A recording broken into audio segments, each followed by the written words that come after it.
Pangalan pa lang ng aming gang, Westo Vida. Alam mo na kagad papalag at merong tira. Humanda na ang lahat sa pagdating ng bida, kasama mga OGs ng pamilya. Mac and Glass na merong high na class. Kung usapang OG sila yung top sa batch. Kaya malabong matinag ng mga piling pabida. Di kayo basta uubra, masyado kayong mahina. Partida di pa sila yung mga alas. Meron pa kaming patron at patron ng malakas. Sila yung mga tipong di madalas lumabas. Pero pag bumira, siguradong may pamilyang kakalas. Nais namin na pangigbabawan yung mga gang. Si Bagsy utak sa lahat ng aming mga plan. Pinakamalakas, matikas at laging palaban. Walang inaayaw ang laban, di nag-aalangan. Ito yung ina namin na talagang hot na hot. Kapag tumira, siguradong laging swak na swak.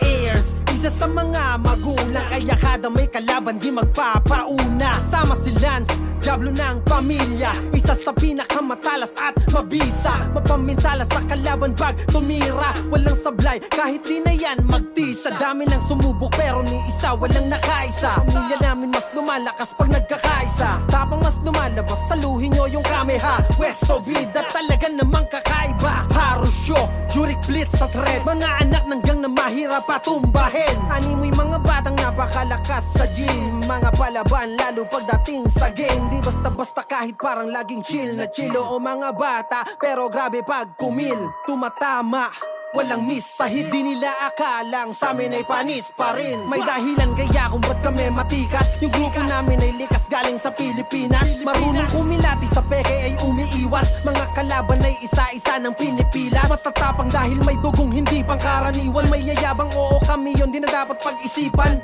Maaangas, oo talagang palaban. Pag may humarang sa amin, tsak na aming papalagad. Kapag si Keitan para sambumanat, paniguradong dadapa kahit na apat. Sa aming gang, grabe yan kung magpamalas. Ganyan ang aming Diablo, walang pinapatakas. Kung kaya't wag nang subukan na kami ay banggain. Dahil yung pamilya namin ay mahirap tibagin. Bawat miyembro ay aral sa kalsada lumaki. Kung hindi nyo pa na-gets, pues wala kaming pake.